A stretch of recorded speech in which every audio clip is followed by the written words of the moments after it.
Rest in peace. The Kansas City Chiefs dynasty is dead.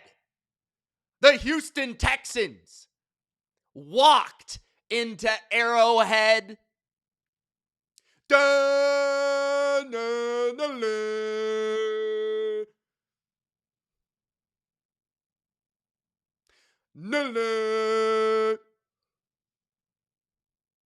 Took that arm and shoved it up Mahomes' rear end. The Houston Texans battered, bruised, bullied, and beat up the Kansas City Chiefs. And don't pretend like I didn't tell you it was going to happen. Mitch, they don't lose at Arrowhead. Mitch, the Chiefs aren't going to miss the playoffs. It's impossible. Mahomes. How many times did I tell you? Every single time Patrick Mahomes plays a top-tier pass rush, a top-tier D-line, when he has an injured O-line, the results are really, really bad. How many times do we need to enter a game where there is no logical argument as to how the Chiefs are going to score any points? No football X's and O's other than, ooh, it's Patrick Mahomes. How many times do we need to enter a game and say, well, it's Andy Reid? They're going to score, right? No. I'm done with this. You don't score on the Texans. You don't get no voodoo magic bullshit against the Texans. I told every last one of you jabronis that the Texans would walk into Arrowhead and win. And that's exactly what they did. Even with a quarter, like the third quarter, one of the, quite frankly, worst quarters I have ever seen in the history of football. CJ Stroud looked like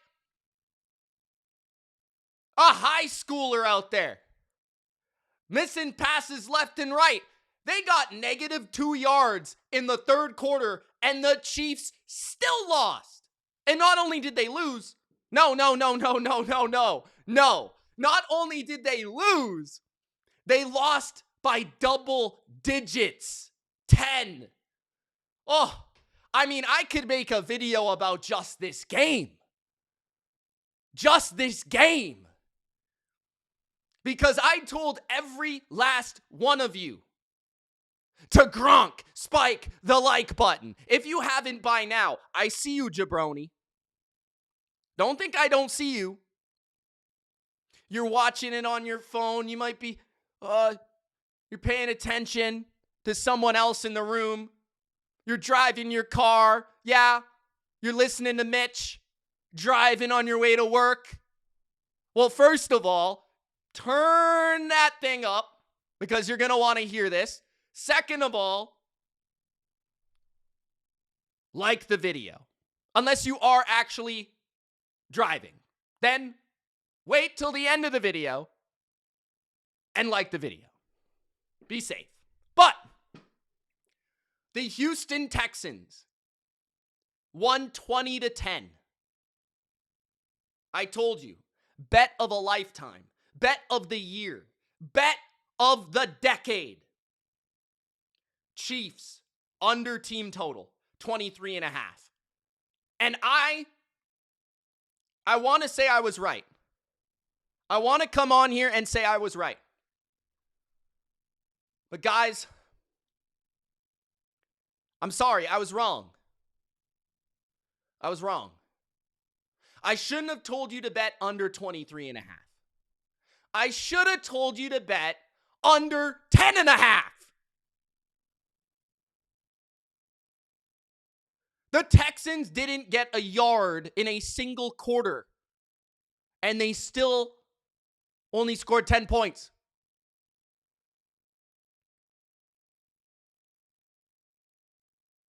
The Chiefs, you're done. You're washed. You're finished. Finito.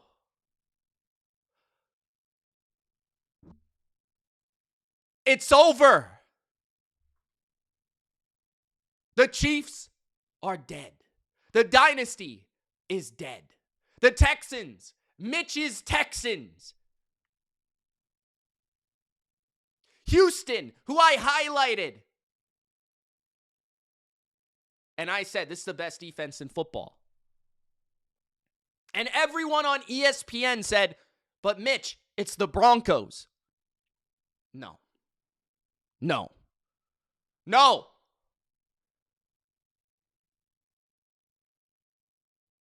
The Texans beat Mahomes senseless.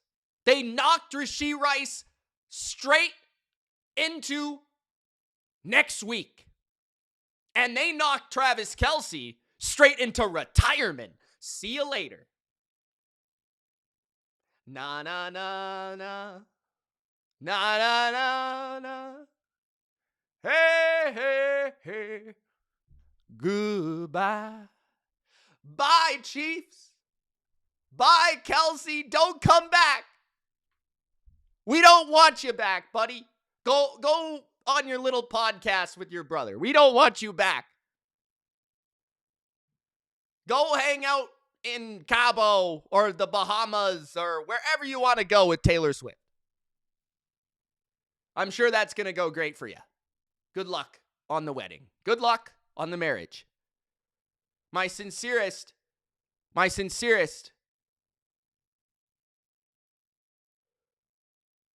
You know what? Never mind. No. Never mind. 20-10. I told you, jabronis. I don't know why you're sitting here, Mitch, during the broadcast. I can't believe what's going on. How is this happening? Patrick Mahomes had 160 yards, 14 completions. 14 for 33 for 160 yards. He threw not one, not two, but 3 season-sealing interceptions. And get ready. Get ready because you're going to want to brace yourselves for this one. Patrick Mahomes, are you ready? Had a 19.8 passer rating and a 4.8 yards per attempt. And I don't even know how many of those completions were screens or check and release routes.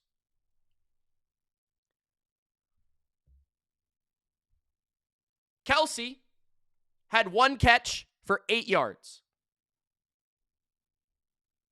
Rice had 34 yards on 8 targets. Worthy had 55 yards. That was about it. Noah Gray couldn't catch a cold. Kareem Hunt had 2.5 yards per carry. Pacheco had 3.3, so it wasn't much better. Their most effective offense in the first half was Mahomes running for first downs. The Chiefs got their tail whooped, and now their tail is in between their legs. The Chiefs are done. They're washed. They're finished. Mahomes threw bad pass after panic pass after panic pass after scared. Oh, yeah. I thought he was going to cry.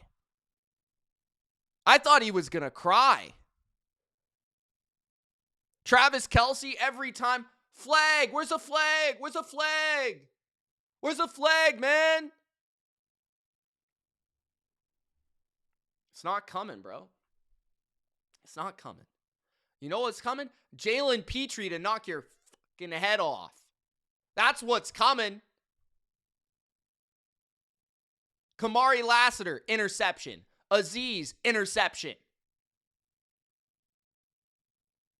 And Andy Reid. Oh boy.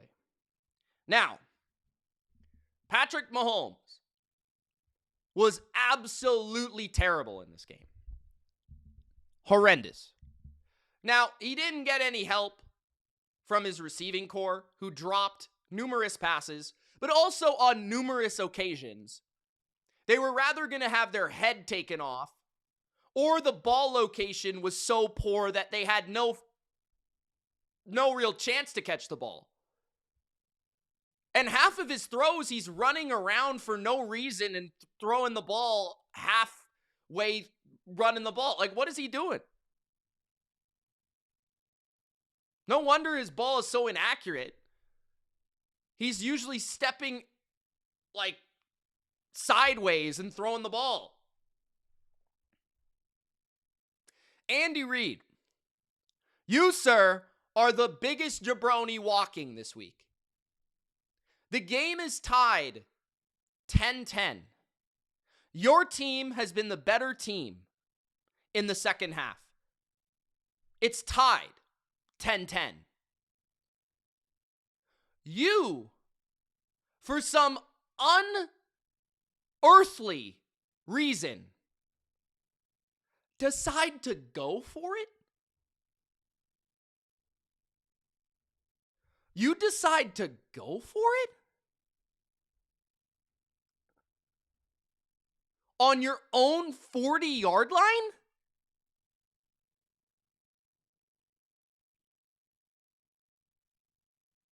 Let me recap this real quick. The score was 10-0 for the Houston Texans at half. This is what the Texans offense did for the third quarter.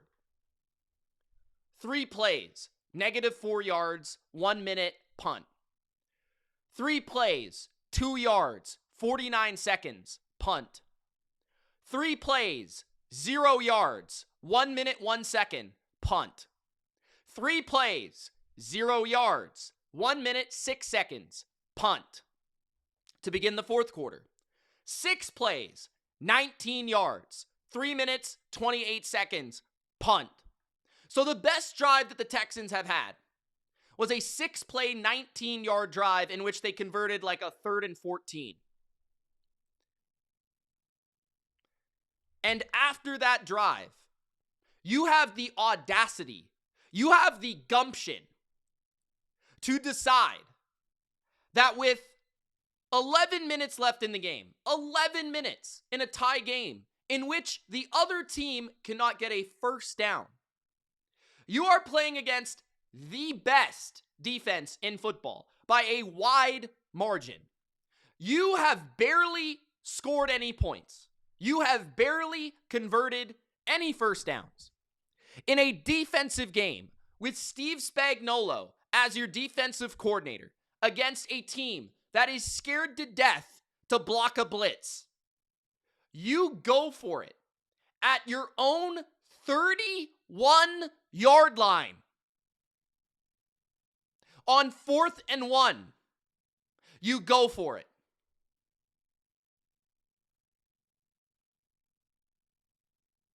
Punt the ball. Punt the ball. Punt the ball. The other team had less than 20 yards for an entire quarter. From the beginning of the second half to the first drive of the fourth quarter, they had 20 yards. The game is tied. You're not losing. Punt the ball. You're at your 31-yard line. The game is 10-10.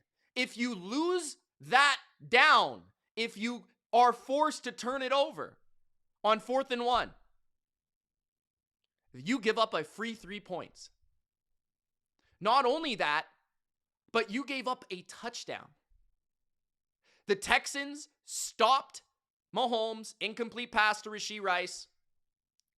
Number one, the Texans got momentum, energy, and that allowed them to have a 6-play, 31-yard drive with some good running of the football by Woody Marks and finished by Uga Booga Ogunbowale for the touchdown with 6:56 left. That was a 3-minute, 22-second drive. At that point, yes, you still have a chance to win the game, but you basically conceded a free possession, a free deficit to a team that couldn't get a fucking first down. Do I need to repeat myself? There's 11 minutes left in the game. You have scored 10 points straight. The other team has gotten 1 first down in an entire quarter. Punt the ball. Instead, he goes for it. They don't get it. Who would have thought? Not me. Against the best fucking defense in the league. They give the ball up. The Texans score a touchdown. Now you're having to come back against the Texans in situations where you're more likely to throw against the best pass rush in the league with 4 backup offensive linemen. 3 backup, technically. 3. But one of them is the 4th or 5th string tackle. And what do you do on the next drive? Wow, you really change your logic. You would think, let's trust our defense. No. You go 4 plays, 6 yards, and you turn it over. You turn it over at your own 41-yard line. Now, you're lucky that the Texans are so incompetent on offense that they took a delay of game to push them out of field goal range, or else the game would have been over right there. And this time, guys, it wasn't 4th and 1. It was 4th and 4 against the Texans defense. 4th and 4 against the Texans is a clear passing situation. 100%. You're not going to run the ball there. It's a clear passing situation. You're not getting a first down there. What about the game made you think that you were going to get a first down? And what in the game made you believe the Texans were going to score? Punt the fucking ball. Andy, are you on coke? Do you need to be tested for drugs? Do I need to take you to the doctor? Do we need to put you in an old man home? Do you have Alzheimer's? What are you doing? I'm seriously worried about your health. Did you not have your cheeseburgers? What's wrong? 4th and 4 at your own 41. Of course you're not going to get it. Like, what are we even talking about? The percentage of you getting that is like 20%, in my opinion. Watch the damn game. And you're still only down by a touchdown. Guys, with 5 minutes and 20 seconds left. And not only, guys, did Andy Reid decide to go for it, but before he decided to go for it, he took a timeout to ensure a good play call that ultimately didn't work. So he wasted a timeout to potentially get the ball back later in the game. There's 5:26 left against an offense that can't get a first down. Punt the ball. The first one, you don't get it, you give up a touchdown. The second one, you're still only down a touchdown. Punt the ball. Instead, they get very lucky because Houston basically messes it up. They go 3 plays, -2 yards. The Texans punt. And then what happens? Mahomes shits himself, as he has all year, with another interception. Azeez Al-Shaair catches a bobbling pick off of the back of Travis Kelce, who was trying to turn around and catch it, but it wasn't a great pass, and it was intercepted. And so the Texans, they get another free field goal. 7 plays, 16 yards. They barely moved the ball. They kicked the field goal, and they wasted clock, and the game was over. So essentially, the Chiefs had a chance to win this game, but they coughed it up. They gave it to the Texans. They said, in a defensive game where in the last 3 seasons, 2024, 2023, our defense has won us the game every time. Not our offense, our defense. And yet, We're playing the Houston Texans, the best defense in the league, a borderline historic defense. We are going to go for it on our own side of the field and concede points if we don't get it? Are you serious? Are you serious? Are you serious? Now, credit to the Texans. I thought CJ Stroud in the first half played a really good first half. I thought he made some really nice throws, especially on the move and ad-libbing. And Nico Collins totally dominated the first half. He was kind of shut out of the second half, though. He had 4 catches for 121 yards on 8 targets. Woody Marks, 26 carries, 68 yards. Not a great yards per carry, but I thought Woody Marks, the amount of volume he saw in this game, he also caught 2 passes for 8 yards and a touchdown, so he had the ball 28 times in this game. 28 times. Woody Marks deserves love and affection. Woody Marks deserves appreciation for just being out there for 28 plays as a rookie running back. And the only time they subbed him, Nick Chubb got hurt. Ogunbowale stole his touchdown. But Stroud played great in the first half, I thought, ad-libbing, moving, and throwing. He made a couple nice throws later in the game. But really, the third quarter was atrocious. Parts of the fourth quarter from Stroud were atrocious. The offensive line from the Texans completely derailed and looked like the unit from last year in the second half. Stroud only had a 33 QBR. Mahomes had a 17 QBR. For Stroud outperformed Mahomes in this game. That's how bad Mahomes was. And shout out to the defense. Jalen Petrie, Lassiter, Sheldon Rankins, Will Anderson, Danico Autry had a great game. Kalen Bullock. The Chiefs defense played hard too. They had 3 sacks. Chris Jones dominated a portion of this game. They had 6 tackles for loss. 2 from Benito, 1 from Tranquil. Karlaftis had a sack and a tackle for loss and 2 quarterback hits. He had a good game. Chris Jones dominated aspects. Jalen Watson had a really good game for a while. You can't put this on the Chiefs defense. They're the only reason the Chiefs had a chance. The Chiefs are done. They're finished. And they spiraled out of control in this one. They made stupid decisions. Stupid in-game management decisions. Punt the ball. Andy Reid, I'm seriously worried about you, buddy. Get checked. Someone drug test him. Someone check him for old age. Get him in a home. He needs to be cared for. Disgusting. Horrible. 4 for 14 on third down. What made you think you were going to get it on fourth? At least the Texans had 8 for 18. The first downs were even. The Texans had more penalties as always. The Chiefs had a little bit more yards.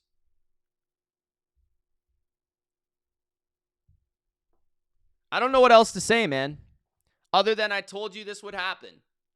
I'm not surprised whatsoever. I've been talking about the Texans defense.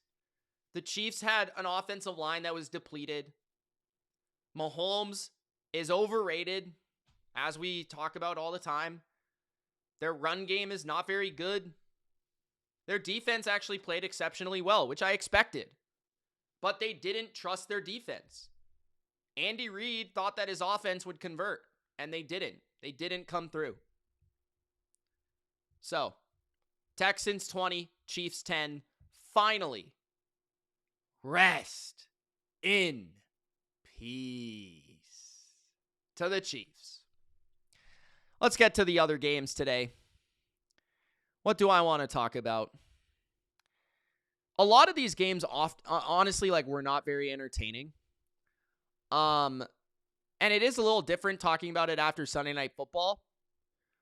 One place I want to go, a big game in the AFC, was in the AFC South, the Texans AFC South. By the way, the Texans still have a chance to win their division.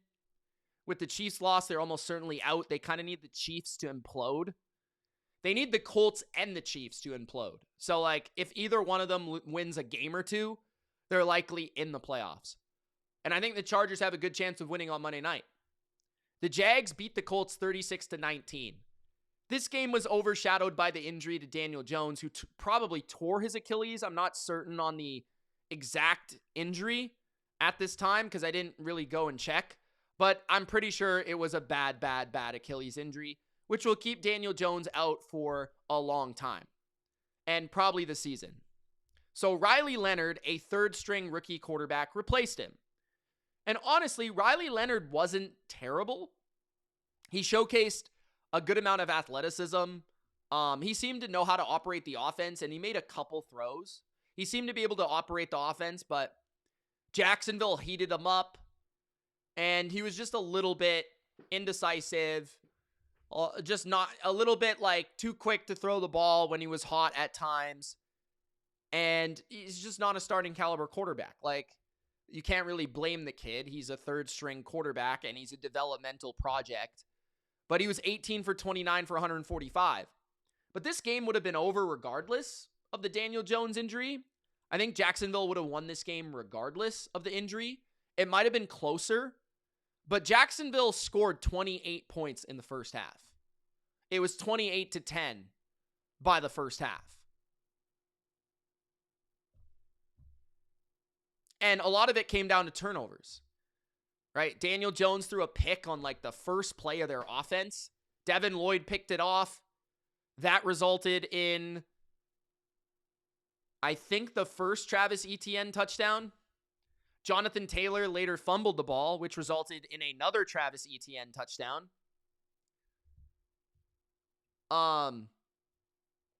They went for it on 4th and 1, and they didn't get it. That was closer to midfield, but Jacksonville put together a couple plays. Brian Thomas, right? They got in range. They scored again. So, like, Jacksonville was kind of handed it early by mistakes from the Colts. One play, interception, 7-0 Jacksonville. The Colts did respond after the 7-0 with a long drive and probably their best drive of the game. Daniel Jones was still in the game. Jonathan Taylor scored a touchdown. Some good mix of run and pass, run, pass. Nothing too explosive. Then Jacksonville had a long return.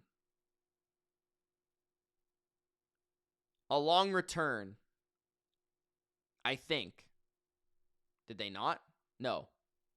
I thought they had a long return at some point, but I could be wrong. Could be wrong about that. There was a Brian Thomas 39-yard pass, and that resulted in Cole Strange, then a touchdown to Jacoby Myers. So it was 14-7, and Indy's defense once again looked like trash. Then the fumble, which resulted in 21-7. Then it was 21-10. By this time, I think Daniel Jones was already out. Then the downs, which allowed Jacksonville to take over at their own 45. They scored again. That's the game. Fumble, interception, short fields, 2 touchdowns on short fields, 2 drives, one of them starting around midfield for Jacksonville that they were able to pick apart a bad Colts defense. The Colts stopped on 4th down, couple mistakes. Jacksonville's defense played pretty well. They forced an interception. They got a safety as well. So, I mean, Jacksonville's defense, though, I will say, they're healthier. They had Trayvon Walker, Jordan Lewis. They look pretty good. And honestly, Jacksonville's looking like a formidable playoff team. That's surprising to me. They're 9-4, 5-2 at home. They might play one game at home in the playoffs. We'll see. Lawrence was decent. 17 for 30, 244, 2 touchdowns. Didn't throw an interception. That's always nice to see from Trevor Lawrence. Meanwhile, the Colts threw 2. The Colts only really put up 200 passing yards. Etienne had a solid day, 2 touchdowns, couple explosives, but honestly was just kind of rumbling for yards, nothing crazy.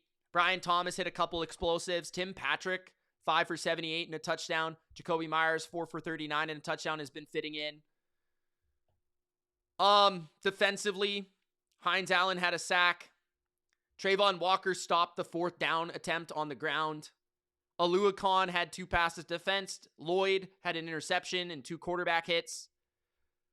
So I look at this game and I just say, like, the Colts can't win in Jacksonville. It's been 15 years. Maybe Daniel Jones makes this game a little bit different, but ultimately the first half determined it.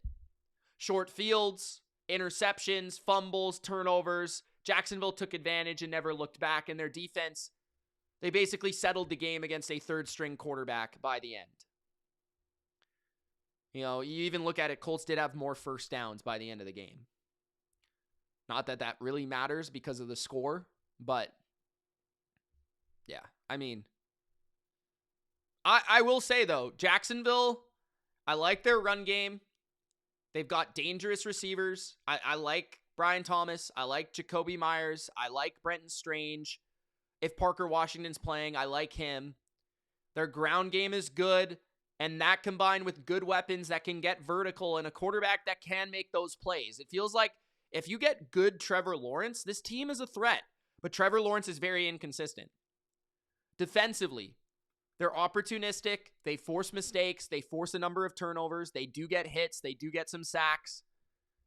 So I think Jacksonville was impressive. The Colts are imploding. The Colts are done. I think the main theme that everyone's talking about is what will the Colts be for the rest of the year? They're done, guys. They're out. Like, officially claimed that they're out. This is the rest of their schedule. At Seattle. Now, keep in mind, Daniel Jones is done. He's out. So Riley Leonard, who Anthony Richardson is on IR right now. I'm not sure if he'll be able to come back. So it's Riley Leonard at Seattle, loss. San Francisco, loss. On Monday Night Football. Jacksonville, again, probably a loss. Houston, loss at Houston. So he's got to play the Texans defense, the Seahawks defense. He's got to play the Niners on prime time. I mean, that's 4 losses. So the Colts are going to be 8-9. Maybe 9-8 if they can steal one game. But 9-8 probably won't be good enough to make the playoffs. Because the Texans and the Chargers are likely to get 10 wins. And maybe even the Chiefs can still get 10 wins. So the Colts are very, very likely to be out of the playoffs. They're very, very likely to finish with the same record they've been finishing with, 8-9. And yeah, I feel bad for Daniel Jones. I feel really bad for Daniel Jones. The guy was playing his heart out, had a broken fibula, playing with a broken fibula. And sometimes you wonder when it comes to injuries, you overcompensate for an injury. Your body is overcompensating for that area of pain, you know, in other regions of your body. Like, it's stressing other regions like your Achilles. And he wasn't hit. He wasn't contacted. It was a non-contact injury. It was maybe the turf or something. Steps the wrong way. The body's overcompensating. It's tight. And it tears that Achilles. And that's what happens. So, not saying it's fair. Just saying that's kind of what happens when you're playing injured. Other injuries tend to result. And then, you know, when talking about the Colts as a whole, they're just going to be done. Like, and I don't think anyone would want to see them in the playoffs if Daniel Jones is not the starting quarterback. Because even if Anthony Richardson is there by the playoffs, they have no chance. Because he is that bad. He's unplayable. And, I mean, Riley Leonard's not going to do anything. Especially with the current state of this defense, which is still pretty leaky. And the Colts are imploding. Jacksonville's looking good, on the rise. Now, maybe the upset of the day was also in Florida. The Saints defeated the Bucs. The Bucs are now 7-6, and there's a legitimate chance the Panthers steal this division, something I never thought I would have said back in October, where the Bucs were looking like maybe the best team in football according to some power rankings. 24-20 for the Saints. They're now 3-10. The Saints usually beat the Bucs once a year, so this isn't all that surprising. And I also nearly picked the Saints as a best bet on Money Mitch. Now, I didn't because I was just scared of the weather. And I was scared of the Saints' lack of scoring in recent games. But I watched the first game. I bet on the Bucs in the first game. And they did not look good on offense in that game. Their defense won them that game, and the defense since then has regressed, and that was also Spencer Rattler's last start as the Saints quarterback. The storyline in this game is Tyler Shuck. Tyler Shuck was really good. If you just looked at the stats, you would say, wow, that guy wasn't great. 13 for 20, 144, one interception, which wasn't really his fault. The receiver ran the wrong route, and he kind of threw it to a spot, and it was picked off. So it wasn't really his fault. He was sacked 3 times with a subpar offensive line and a blitz-heavy Bulls. That's going to happen. And a 65 passer rating. But he did have 55 yards rushing and 2 touchdowns. He also made numerous big throws. He made a number of, 2 really impressive runs. One was a keeper for a touchdown, and one was a scramble where he broke a sack for a touchdown. And he just has it. He has accuracy. He has an arm. He has a real live arm. You watch some quarterbacks, and they just don't have an arm. But Shuck can rip the ball, and he can run. He showcased his athleticism in this game. He showcased his arm. He showcased his legs. So Tyler Shuck showed something to me, and I think to a lot of Saints fans in this game. 2 touchdowns on the ground. They designed some stuff for him, and I actually felt like that was a big difference in this game. The Saints being creative with the usage of the athletic aspect of Tyler Shuck. A lot like the Giants with Jackson Dart. So that was an interesting wrinkle that I think provided the Saints an edge that won them this game. Devin Neal, also 19 carries, 70 yards, and a touchdown. Solid game. He started the game with a touchdown on the first one. Not bad for him. Vele made a couple more catches in this game. Want to continue to see that as they did trade for him this offseason. Olave was quiet, as I kind of expected. I did think Chris Godwin looked good for the Bucs once again. 5 catches for 55 yards. But Emeka Egbuka has literally disappeared. Emeka Egbuka was marketed to the moon in the offseason by fantasy circles. Was pushed up the draft board in fantasy. I honestly, I was kind of taking it on the chin in the first 2 months of the season. I didn't think Emeka Egbuka was a first-round talent as a receiver. And really, the last 6 weeks, he has been not noticeable. He had 2 catches on 9 targets. He's not catching the ball. He's dropping passes. He's teams have figured him out. I don't know if they've figured out his route tree, if they figured out his nuances of his routes, his releases, if they've just studied him. I don't know what it is, or maybe just paying more attention to him. But he has not been good at all. At this point, I would make an argument that Emeka Egbuka should not be in 3 wide receiver sets for the Tampa Bay Buccaneers once McMillan returns and Mike Evans returns. It should be Godwin, Evans, and McMillan. Because Emeka Egbuka has been trash. 2 catches on 9 targets. This has been constant for Emeka Egbuka. I can look at his numbers over the last few games. He had 42 yards on 8 targets against the Cardinals, 32 yards on 8 targets against the Rams, 40 yards on 9 targets. So again, 9 targets, 8 targets, 8 targets, 9 targets. He has 40, 32, 42, and 15 yards. And even before that, he was struggling. So Emeka Egbuka has disappeared. Baker Mayfield, I think a lot of the problems with the Bucs aren't necessarily him, but he hasn't played well. 14 for 30, 122 against the Saints. A touchdown, a pick. He could have thrown other interceptions. A 55 passer rating. That's bad. He was bad against the Saints the first game. He was bad against the Saints here. There was a bit of rain at times, but no excuses. He got outplayed on the road by a rookie. And at the same time, he has Bucky Irving. He has Chris Godwin. His offensive line, their interior is bad. The interior is bad. Their run game was not great in this game. Rachaad White had some good carries, 53 yards. Bucky, he's a good player, but they mostly held him in check. He did have a touchdown through the air. The Bucs had 3 sacks, 6 tackles for loss, and honestly, defensively, they didn't play that bad. They only allowed 260 yards, but they always allow explosives. They allowed explosives for touchdowns, explosives for big gains to set up touchdowns. The Saints had more yards per play despite having less first downs. That's kind of the deal that I'm talking about. The Saints also had 10 penalties in this game, and they still won, right?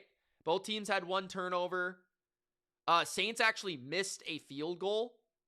The Bucs were 2 for 7 on 4th down. I didn't even realize that.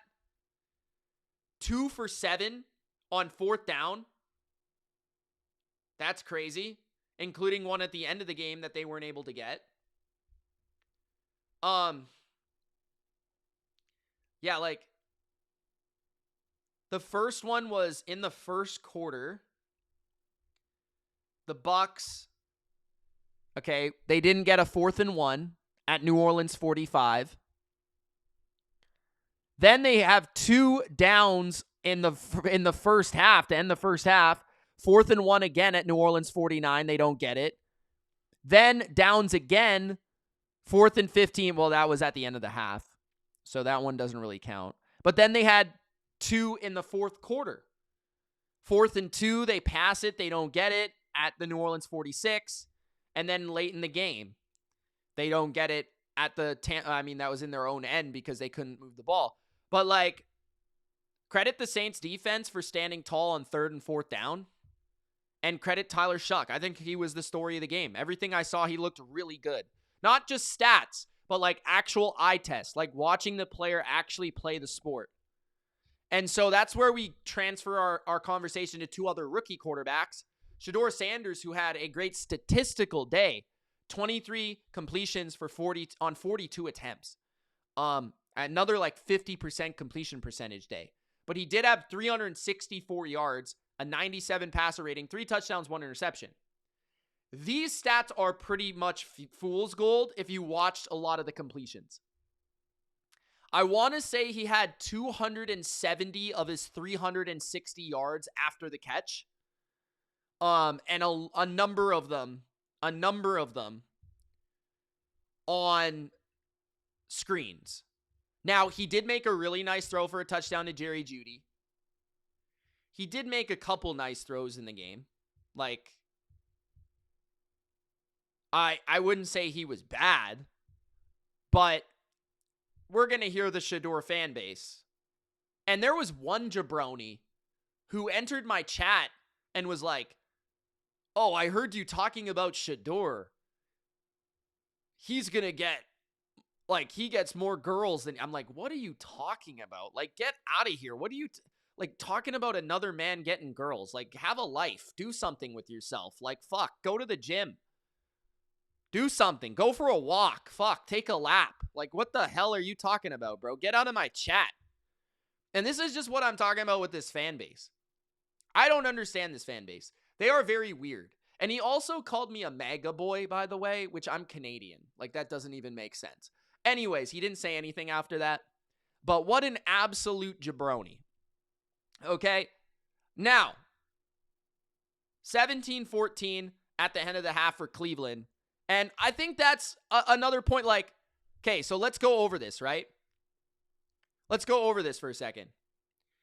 Cleveland lost this game because they threw an interception that was returned into their own end. Tennessee scored a touchdown on it. They fumbled in their own end. Tennessee scored a touchdown on it. Cleveland botched 2 two-point conversions. One of them where Shedeur wasn't on the field at the end of the game. Another where he couldn't pick the snap up. And then they also had a field goal blocked. So that's why Cleveland lost.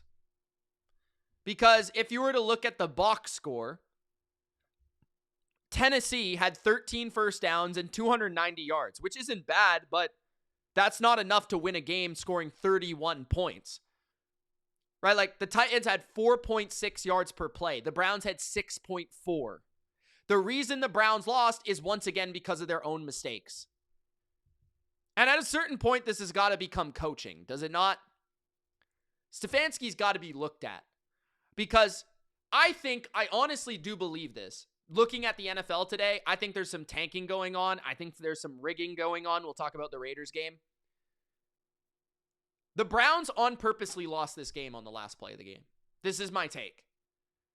They called one of the worst 2-point attempt plays I've ever seen in my life. They purposely lost the game on that play. Because the Titans had one win. And if the Titans win, it gives Cleveland a chance to get the first pick. I think it's self-explanatory. Cleveland can do themselves no good by winning this game.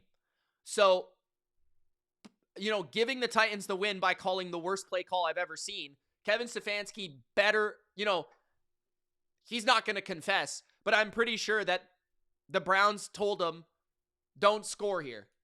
Lose the game. Like, I'm almost certain.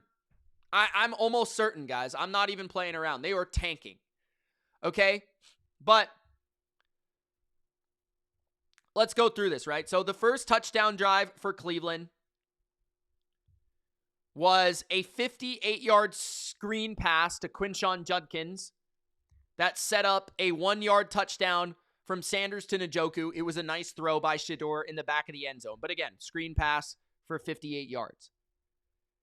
The second touchdown was the Jerry Jeudy 60-yard pass, which was like a deep post route. It was another nice play by Shedeur for the touchdown. Those were 2 touchdowns, so 2 giant explosive plays. After that, Cleveland punt, interception. So they were up 17-14 at half. Punt,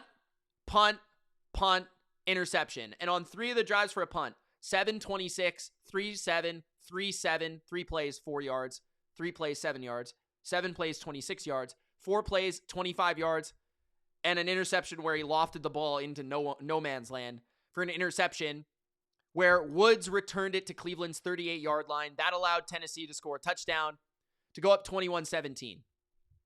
Then, what did Cleveland do? So it's 21-17 Tennessee. Punt. Fumble. So, punt, 3 plays, -8 yards. Punt. Fumble, 1 play, 5 yards. Sampson fumbles a screen, I think. It was a pass from Shedeur to Sampson, and it was a fumbled screen. And it might have even been a backwards pass, like a low pass that resulted in the fumble. And then Tennessee took that from Cleveland's 19-yard line and scored a touchdown. So that's 2 touchdowns inside your own 40-yard line where you turn it over. Interception and a fumble. Then Cleveland tries to punt the ball. There's a block punt. That gives the ball to Tennessee at Cleveland's 25-yard line. They score a field goal, 31-17.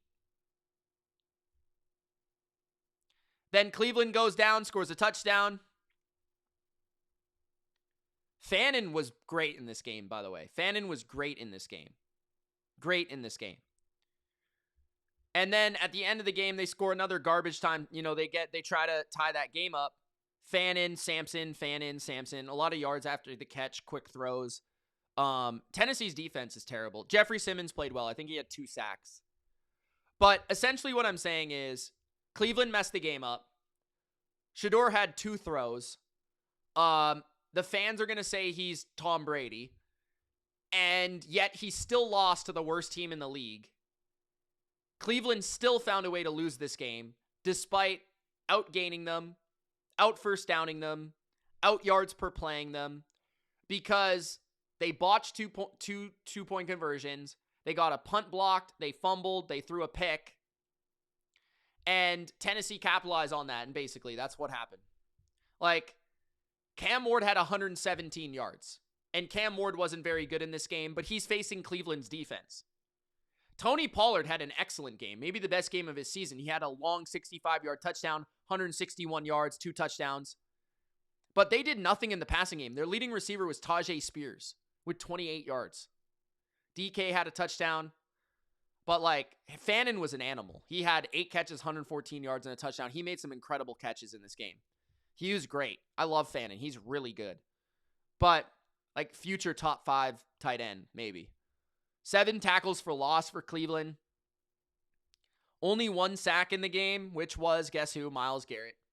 So he gets another sack. But, yeah, people are going to say this was some incredible performance by Sanders, which, they lost to the worst team I've ever seen.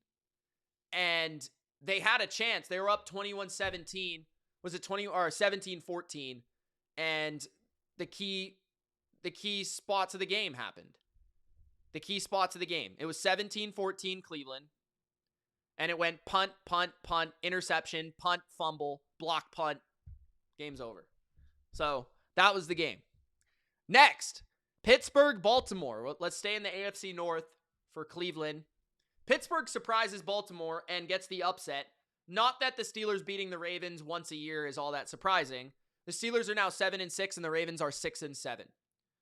It's another Lamar game that I thought was kind of rough, but he did showcase some athleticism and movement in this game that I thought was a little bit better than previous games. Aaron Rodgers had a really good game. I actually thought Aaron Rodgers had one of the best games he's played as a Steeler. He made multiple downfield throws to DK Metcalf. Metcalf had 148 yards on 7 catches. Also another to Calvin Austin for 31 yards. And he made a couple scramble drill plays happen.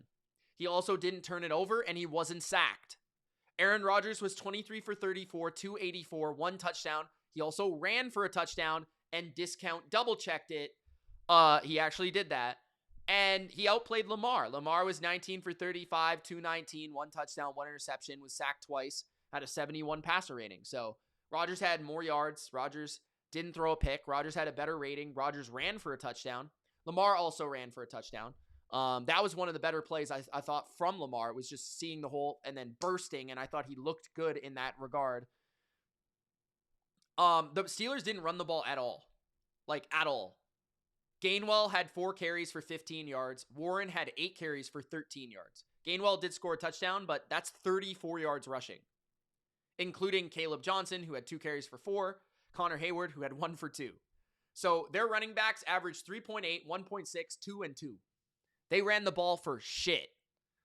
Now, the Ravens, meanwhile, did run the ball. Derrick Henry, though, was stuffed a number of times, and this kind of threw the offense off. 25 carries for 94 yards, 3.8 yards per carry. The Steelers did a really good job of limiting explosives from Derrick Henry. His longest run was 19 yards. That being said, Baltimore has a problem. They need to give the ball to Keaton Mitchell. Quit the drug that is Derrick Henry. Give the ball to Keaton Mitchell. 6 carries, 76 yards, including a 55-yard run. Every single game, this guy should be getting the ball 10 times. There's no reason that this shouldn't be closer to a split. It should not be 25-6. Keaton Mitchell is really explosive. You've got to give him the ball. There's no excuses. Okay? Zay Flowers, they gave him the ball, and he was really good. 8 catches for 124 yards on 11 targets. Isaiah Likely should have had 2 touchdowns in this game. He only had 1, 4 catches, 25 yards. The other one was absolutely bogus. A catch for a touchdown was reversed because they said that the player, Isaiah Likely, in the end zone, with 2 feet in the end zone while catching the ball, did not perform a football move, and the ball was knocked out of his hands incomplete. That is absolute BS, and everyone knows it. That should have been a touchdown, and that very likely would have given the Ravens the win. They had 22 first downs to 13. They had 420 yards to 318. They had 77 plays to 51. The Ravens had more yards. They had more time of possession. They had more first downs. They probably did deserve the game, but at the same time, the Steelers did too, because the Steelers were in the lead for pretty much the entire game. And so they played that way, right? They were up 7-3 at the end of the first. They were up 17-9 at halftime. They outscored them in the third quarter. The only quarter in which the Ravens outscored the Steelers was the fourth quarter. The Steelers were in the lead the entire time. I think at one point it was 27-16 going into the fourth quarter. 27-16. So, like, the Steelers, I thought Aaron Rodgers made some really big plays, especially early. I love the stuff to DK Metcalf. They need to get the ground game going. The O-line played well. The Ravens' run game, they failed some, I think they might have failed a 4th down, if I'm not mistaken. Yeah, they failed a big 4th down. I think Derrick Henry. Oh, no, it was later in the game. They were trying to hit Mark Andrews. The play previous, Derrick Henry was stuffed. It was like 3rd and 2. He got stuffed for a loss of 2 or 3. Then they tried to throw it, and Lamar tried to find Mark Andrews, and it was incomplete. Yeah, Lamar wasn't great. He was under a lot of pressure in this game, and he couldn't make a lot happen when he was under pressure. Zay Flowers seemingly was the only player that was effective for the Ravens offense in this game. Everyone else was out to lunch. Isaiah Likely got robbed. And what else? I mean, not much else. Alex Highsmith had a really strong game from what I saw. TJ Watt was good. Cole Holcomb also had a pretty good game. Joey Porter at times. Oh, Marlon Humphrey was getting toasted. Marlon Humphrey was getting toasted by DK Metcalf in this game. But 27-22. So the interesting question is, who will win the AFC North? The Ravens are 6-7. The Ravens still have to play multiple really good teams, like top of the league teams. They play the Bengals next week, which is not top of the league, but they lost to them 32-14 not long ago. So, and they got to go to Cincinnati. That might be another loss. Like, they've lost 2 consecutive games to the Bengals and the Steelers. They have to beat the Bengals because then they play New England and they play at Green Bay.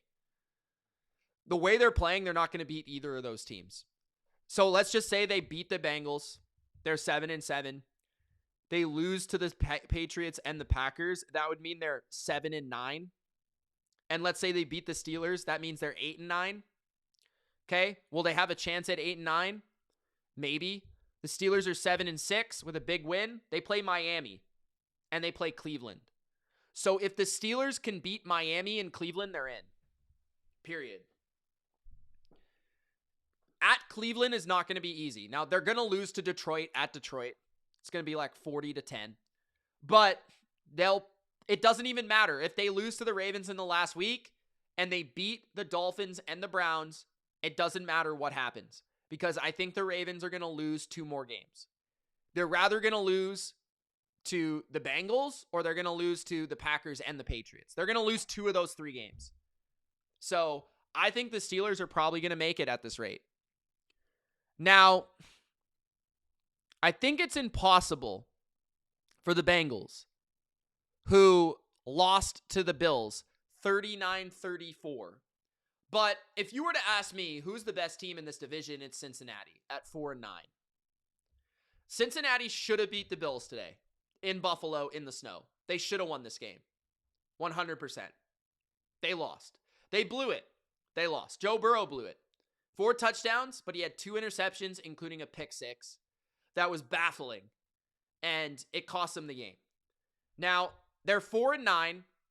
For any chance at all, they would need to win every game in the rest of their schedule, which is possible. They play the Ravens, the Dolphins, the Cardinals, and the Browns. If they go 8-9 and the Steelers, let's say the Steelers lose to Miami or Cleveland, one or the other, and they go 8-9, it's possible that the Bengals, I think it's still possible, but it's slim. The Bengals would have to sweep the Ravens. Like, that has to happen. Okay? For the Bengals to have a chance. But breaking down this game, I really hope the Bengals make it because I don't think the Steelers are very good. But I will say the Steelers did beat, the Ravens today. They were up the entire game. They deserve to win that game today. I'm not taking that away from them. I just think the way I look at it is the Steeler Invitational is who wants to be invited to get our ass kicked. Who wants to come play the Steelers and just beat the shit out of us? Like, that's what it is every single playoff game, every single year. It's usually the Chiefs or it's the Bills or somebody, but they just beat the crap out of the Steelers every single time. And I don't like watching that. I'd rather see Joe Burrow go head-to-head with Josh Allen. I'd rather see Joe Burrow play Tom Brady. Tom Brady, Drake May. I'd rather see Joe Burrow play, probably not Drake May because that doesn't really make sense, but play, I don't know, Jacksonville. I don't know, who they would play. But anyways, point being, maybe the Chargers, Justin Herbert. But 39-34, the Bills win. The Bengals were winning this game the entire time. The score at halftime was 21-11.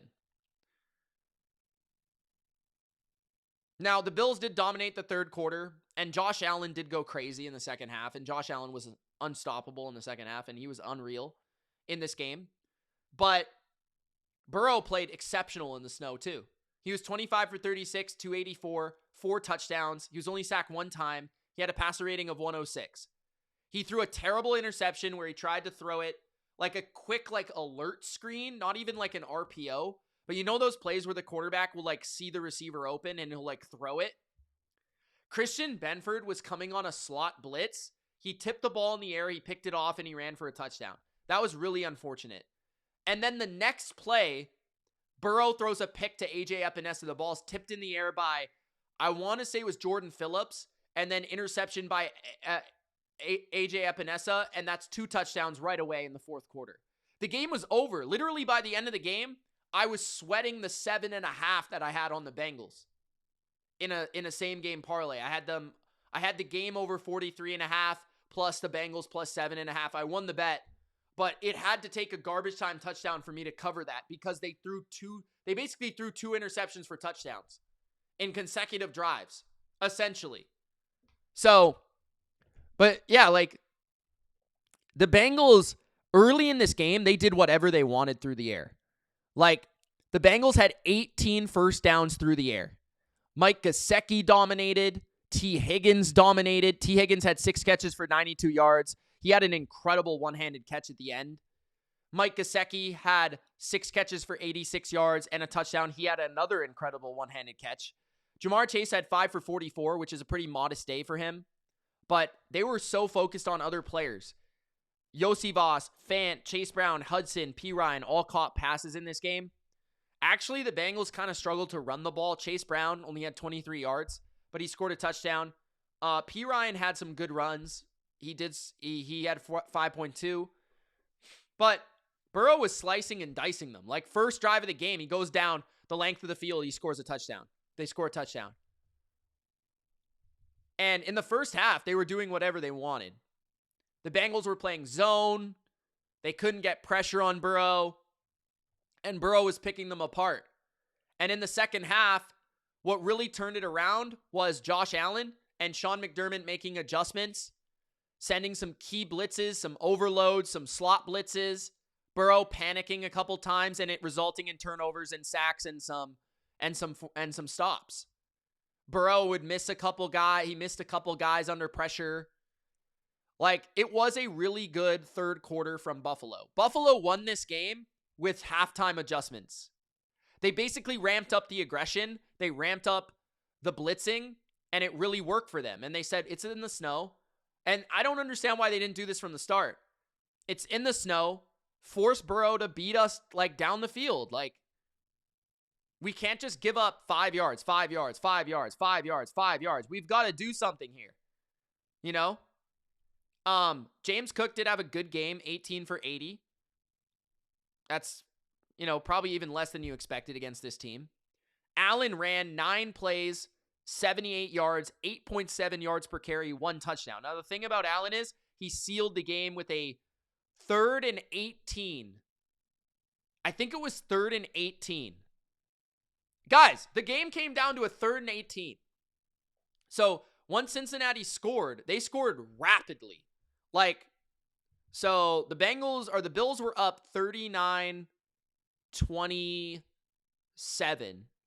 after the 2 interceptions. One of them was a pick six. One of them was set up a touchdown, right? So the Bengals needed a touchdown, basically 2 touchdowns, right? And the Bengals scored in 50 seconds. So they scored 4 plays, 66 yards. A 37-yarder down the middle to Gesicki, which was the one-handed catch. And then a 25-yard fade to T. Higgins. They failed the 2-point attempt. Burrow was sacked. Okay? But then at the end of the game, there was a terrible play call by Joe Brady. So they run the ball for 3 yards. That's fine. Then it was the 2-minute warning, and the Bengals had 1 more timeout. So the Bengals took the timeout. Sorry, they didn't take the timeout. So never mind. So there was a 2:07. First of all, the Bengals decided to kick the ball inbounds with 2:13 left. They probably should have kicked it into the end zone, but they didn't do that. So that kind of gave the Bills, you could have called a timeout before the 2-minute warning. Just throwing that out there. But they couldn't. So James Cook ran for 3 yards. That took it to the 2-minute warning. After the 2-minute warning, Josh Allen got sacked for 8 yards. They sent a beautiful, 7-man blitz. And Geno Stone came through on a safety blitz for a sack. But it was a play-action pass where he straight drop-backed. It was a terrible play call by Buffalo. It should have been a play-action rollout or something, right? Get him outside the pocket. I was saying on my live stream, you got to give it to Josh here, but you've got to run him or you've got to get him outside the pocket rapidly. You can't just drop him back. And what do? They play action. That takes a long time. They pull the guard. They do all this stuff, and it's no, that's going to get you sacked. He drops straight back instead of rolling out, and that's on the play design because you want to get him out of the pocket quickly. They don't do that. They take a sack. It's 3rd and 15, and Allen runs for 17 yards on 3rd and 15. It's the last thing that the Bengals could have let happen. They let it happen, and the Bills seal the game with the 17-yard scramble. But, guys, the Bengals went touchdown, touchdown, touchdown. That was the first half. Touchdown, touchdown, touchdown, punt. The first half, they scored 3 touchdowns. 14 plays, 67 yards. 6 plays, 55 yards. 8 plays, 69 yards. Then in the third quarter, the Bengals punt. End of the second quarter, they punted. So 1 stop for the Bills. Then the Bills got the ball after half. They had a great drive. They scored a touchdown. Then the Bengals punted. Then the Bills went down and fumbled in the end zone. James Cook fumbled in the end zone. You're like, oh my, the Bengals are actually going to win. It was a 12-play, 70-yard drive, 7 minutes. That would have given the Bills the edge. Instead, it stayed at 21-18 for Cincinnati. And then Cincinnati scored. It was 28-18. And you're like, this game's over. The Bengals are going to win. And that's where the Bills respond, 28-25. Then there's the pick 6. Then there's the other interception. And that's how the Bills win. So give credit for the second half adjustments for Sean McDermott. Give credit for Josh Allen played unbelievable. He made so many plays outside the pocket. So many plays scrambling, so many plays moving and finding guys that aren't open on the first route. 22 for 28, 251, 3 touchdowns through the air. He had 9 carries, 78 yards, and a touchdown on the ground. A 40-yard run for a touchdown. 40-yard rushing touchdown. And a 139 passer rating with a 96 QBR.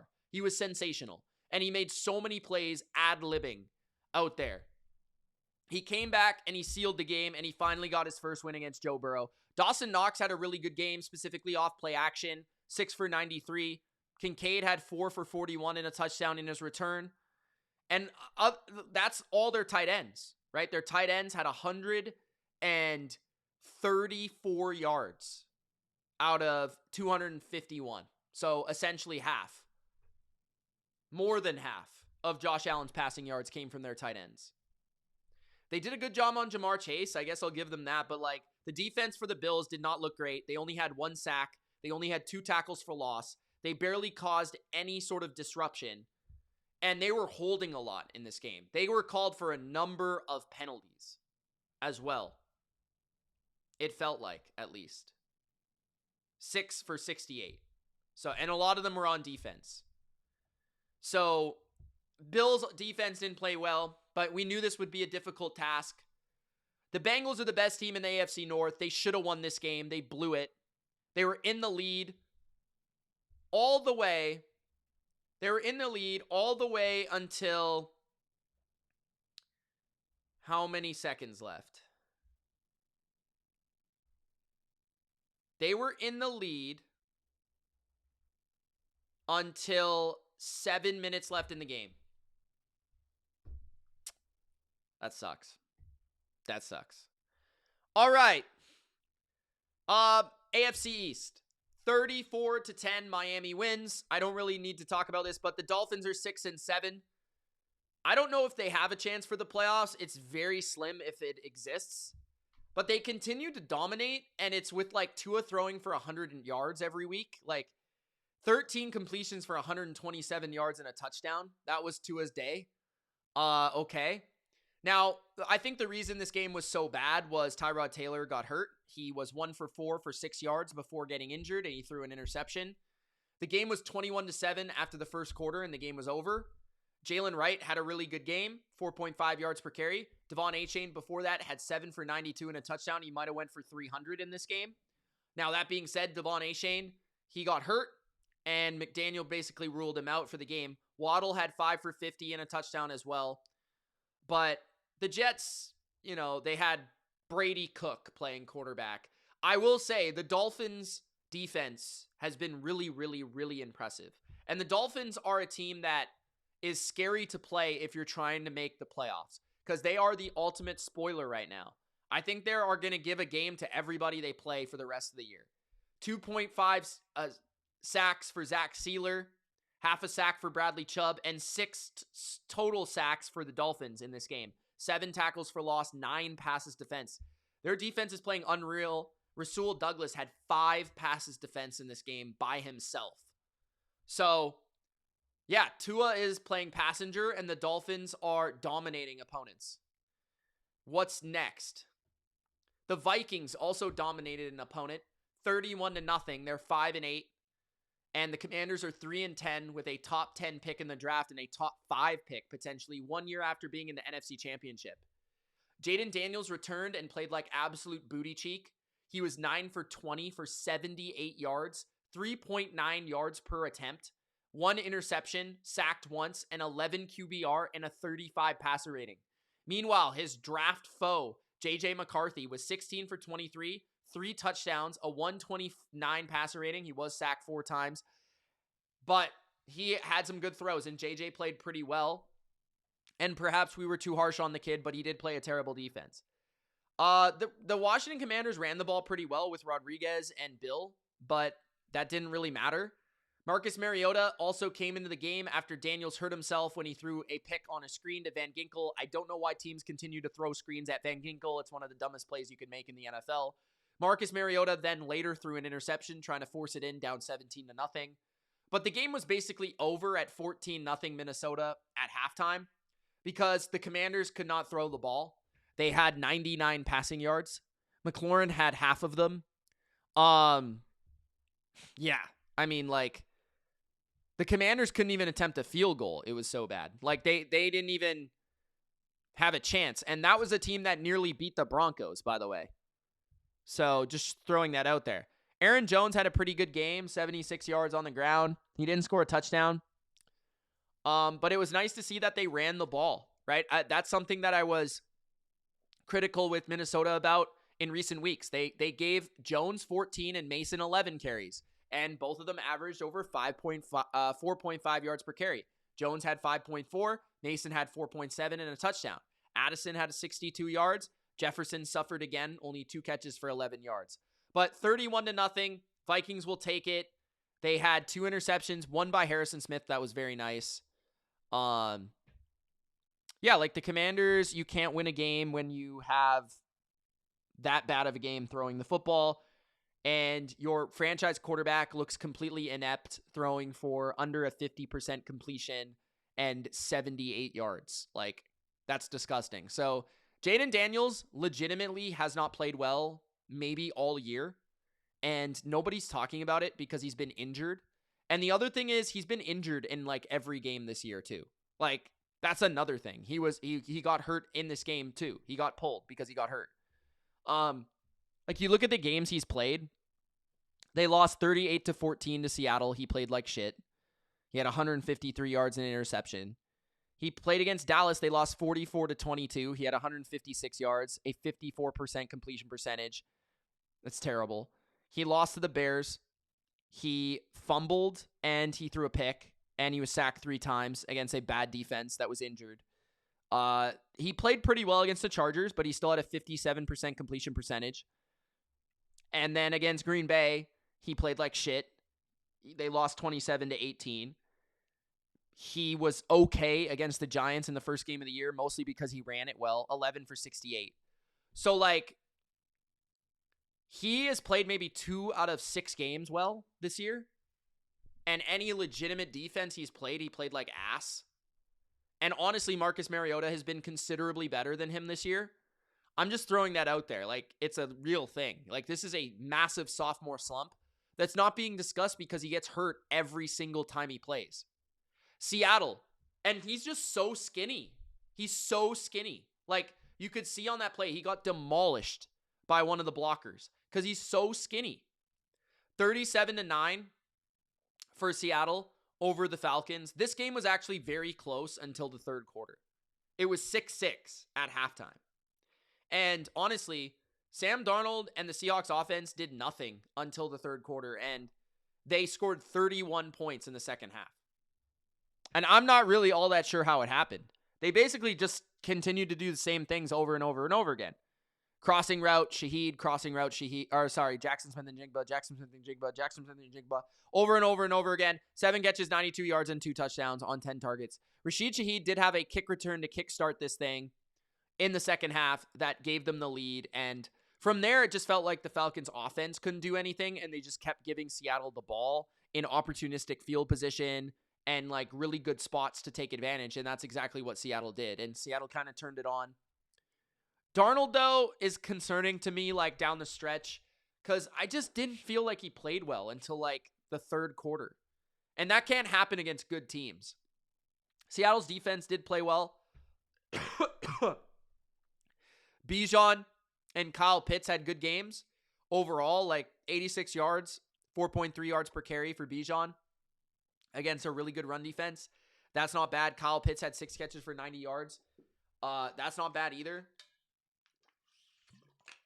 But, yeah, I don't know. I continue to watch Seattle's offense, and the score says 37-9. I didn't think they looked very good for most of this game. Like, and then they get the punt return or the kick return or whatever, and that totally changes the game. Bijan also fumbled. That was big. 10 passes defensed for the Seahawks. Only 1 sack, which is surprising.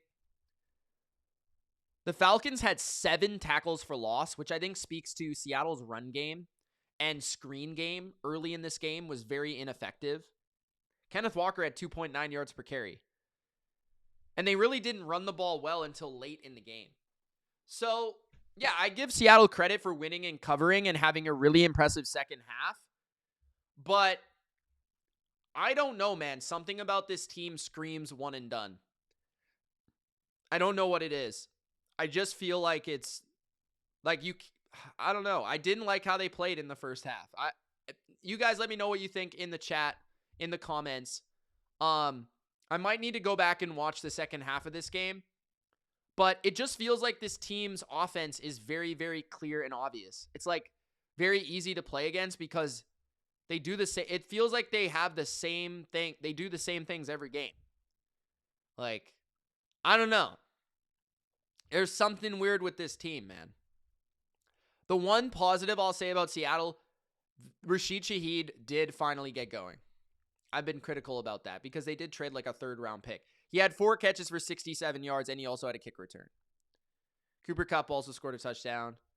Eamon Worry had a good game. He had a sack.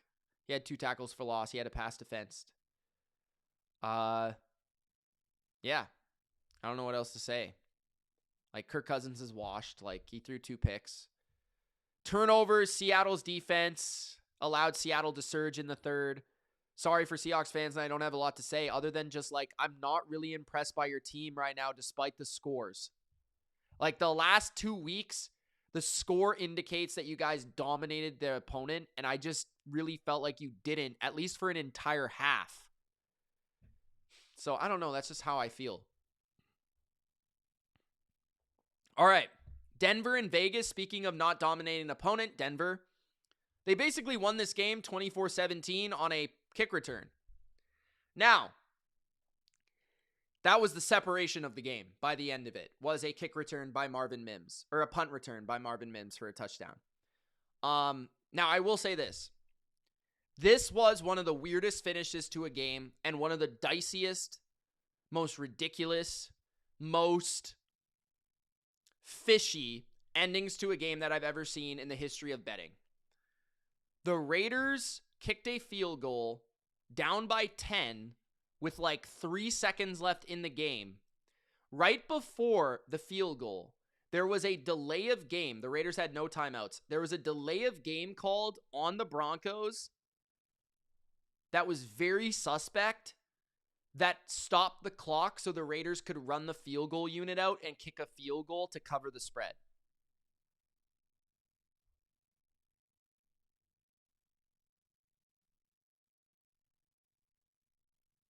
It was very fishy. I don't know why the Raiders were even trying to kick a field goal at that point. Like, it made no sense. But besides that, I kind of felt like the Broncos, like, they just continue to be super overrated. Bo Nix had 31 completions for 212 yards. Think about that for a second. 31 completions for 212 yards. If you look at his passing chart, they were all at the line of scrimmage or like within 5 yards. He was sacked 3 times. He had an 89 passer rating. Their run game, Harvey did have a pretty good game. 75 yards, 1 touchdown. Also, that field goal screwed people over with the under as well. That pushed it over and it allowed the Raiders to cover.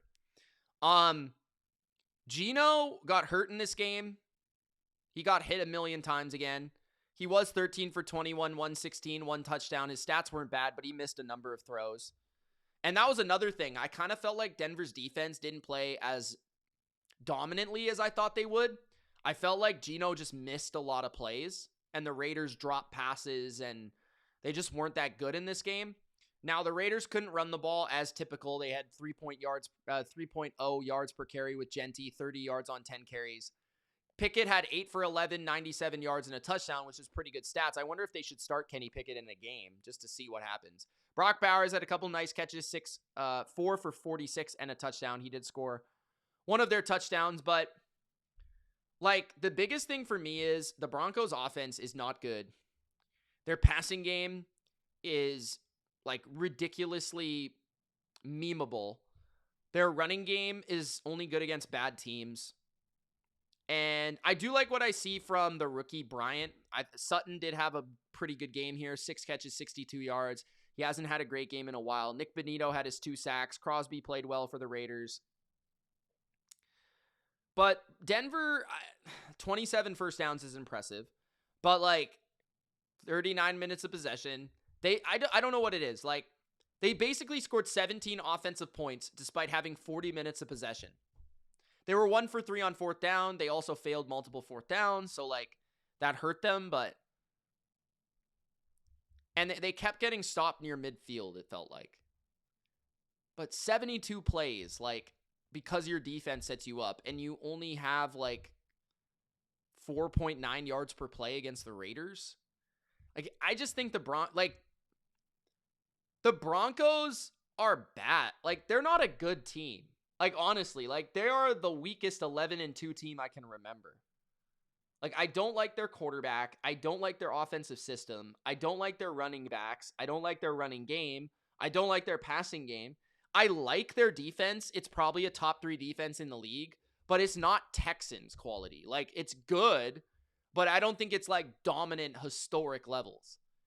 I think this is a team that, depending on the matchup, they could be out in the first round. Like, I wouldn't be that surprised. So, again, like, they played the Raiders. They beat them 10-7 and 24-17. The Raiders might be the worst team in football. The Raiders are terrible. They are terrible. The Rams beat the absolute piss out of the Cardinals, 47-17. Stafford had 3 touchdowns, 22 for 31, 281. The most impressive part to me about the Rams is their run game. Their run game is the best in the league. Like, I don't think people talk about it, but their run game is sensational. Corum, 128 yards, 2 touchdowns, 10.7 yards per carry. Are you kidding me? Kyron Williams, 6.5 yards per carry and a touchdown, 84 yards. Ronnie Rivers, 8 carries, 41 yards, 5.1 yards per carry. If you want to beat the Rams, you've got to stop their run first. I actually was, like, Stafford's stats are really good, but I actually thought that Stafford was kind of mid. Like, there was a lot of amazing catches by Puka in this game. He had 7 for 167. He made some incredible catches. Otherwise, I felt like nobody really did anything. Like, Devontae Adams didn't do much. He had 4 for 29. Parkinson scored a touchdown. He had 3 for 32. That was the second leading receiver.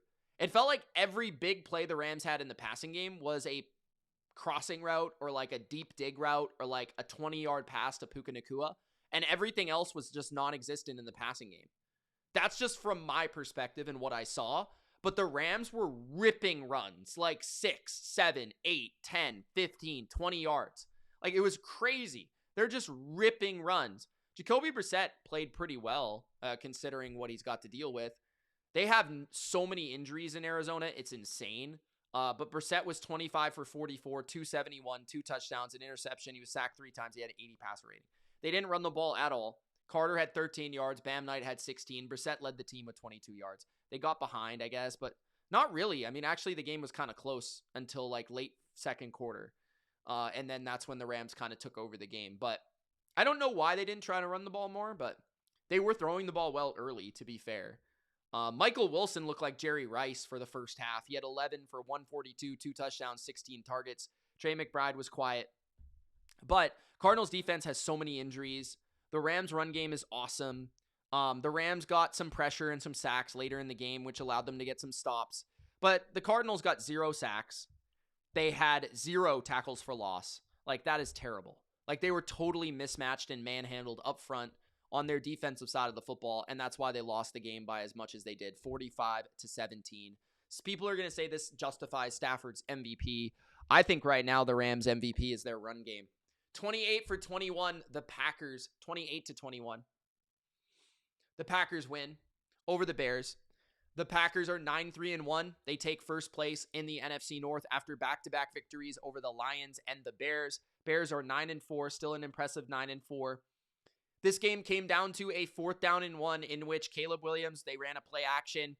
There's a corner route in the back of the end zone, one-on-one coverage. It's picked off by Nixon to seal the game.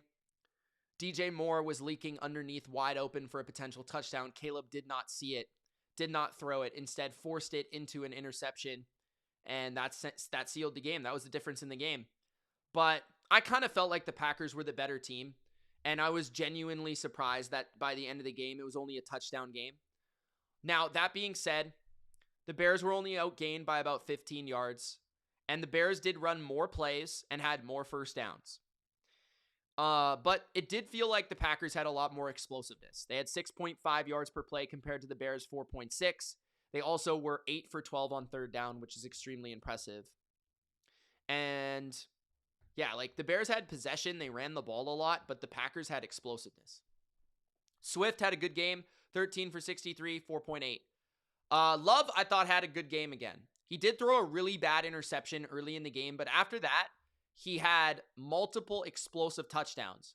2 to Christian Watson, 1 on a slant where Watson just burnt the entire defense, and then another on like a deep crossing route against 0 blitz, and Christian Watson won.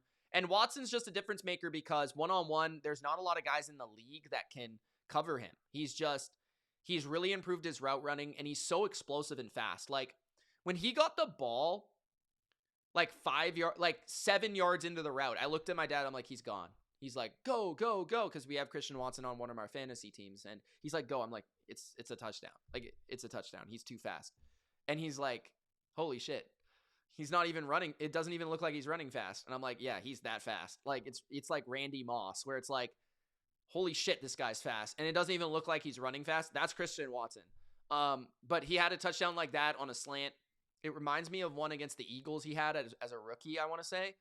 And then he had another on a deep crosser. But that was 2 of the explosives. And then Love hit Bo Melton on a 45-yard touchdown over the top from the slot. That was nice. And then the infusion of Jaden Reed, I think, added just a little bit of something, like in the short area of the offense and the trickery of the offense. He had 2 carries for 22 yards, so that's 11 yards per carry.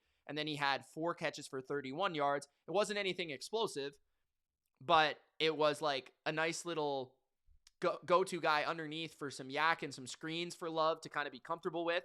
But yeah, Love I thought was really good in this game. 120 passer rating, 3 touchdowns. Just besides the interception, I thought he made some really nice plays against the blitz. He made some really nice throws down the field. And he made a couple big high leverage throws. And he's a really good third down quarterback. I think that's something you can say about Jordan Love. I also thought this was one of Josh Jacobs' best games of the season. He had a awesome late run in this game. I think it was over I don't know if it was a 20-yard run or something, but he broke a tackle. I don't know how he even broke the tackle. And then it was on the game-winning drive for the Packers in the fourth quarter before the Bears drove the field and almost tied the game. But Jacobs had a really impressive run. But he had 20 carries for 86 yards and only 2 catches for 6 yards. But I think Jacobs is always one of those running backs with the Packers that it's a little bit of like Christian McCaffrey, where he doesn't have a lot of efficiency, but the volume is they're very dependent on the volume, and a lot of his runs are really impressive independent of the efficiency because of the way that he runs the ball. Luke Musgrave did have a couple catches, one early that I thought was really nice. He kind of reached out for the ball down the field.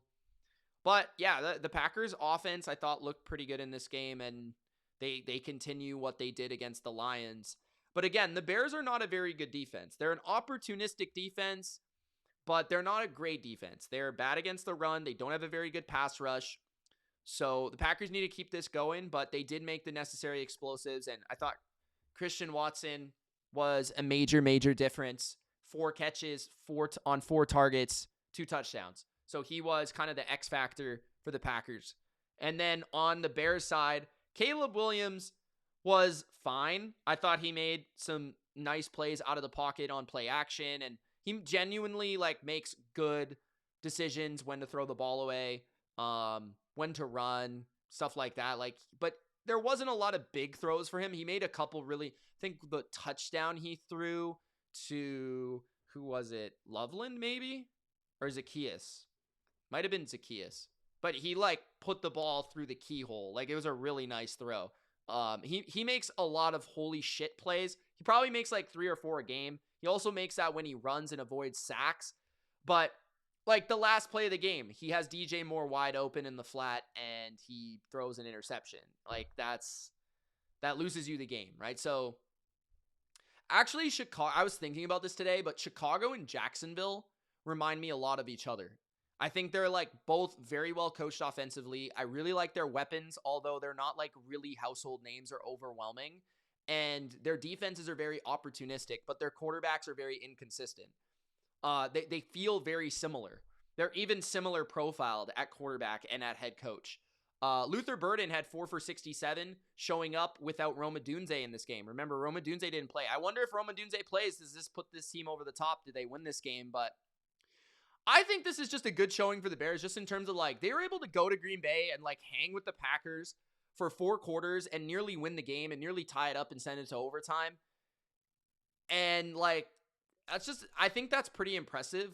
I didn't really I did think the Bears would make this game close, but I think that's a testament to kind of what I've been seeing from them, because I think a lot of people have questions about the Bears, but I think they just continue to show that they'll be in the game and they'll fight in the game and stuff. But their defense needs to make a couple stops in the key moments if they're going to beat any teams like this. They had 1 sack, 2 tackles for loss, 1 quarterback hit.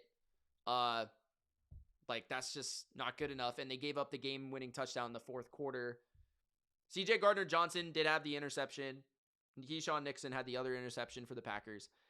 Yeah, Santos had a couple nice field goals. McManus didn't even kick a field goal. And anything else that I want to mention? Bears were 1 for 2 on 4th down. The only one that they missed, I believe, was the 4th and 1. And the red zone, 2 for 4 in the red zone is pretty important, obviously. But Packers were the more explosive team. Love was the better quarterback. And that's ultimately what I said would happen. That's kind of what I predicted in my preview of the game. And I thought 28-21 was actually a very reasonable score. 28-21 felt like the score. It was very close to the spread. So Packers barely cover, I think. But Love was the better quarterback to me, and I think that's really why they won. And I guess Watson against any receiver for the Bears. I didn't really feel like any receiver for the Bears really did much, but basically the difference was like the Packers sold out to stop the run. And for a majority of the game, they did a pretty good job. Like the first half, the Bears had 3 points because the Packers were stopping the run in the first half. And then the Bears kind of adjusted, found some different ways to run the ball that opened up some passing lanes. But the Packers were able to hit explosives, and the Bears weren't in the passing game, and that was kind of the difference. So there it is, guys. I think I hit on every game. It wasn't a particularly super interesting week, but there are some huge takeaways for the playoff race. Thank you guys for watching. I hope you enjoyed. If you did, Gronk spike the like button. Don't forget to subscribe, and we'll see you in the next video. Peace.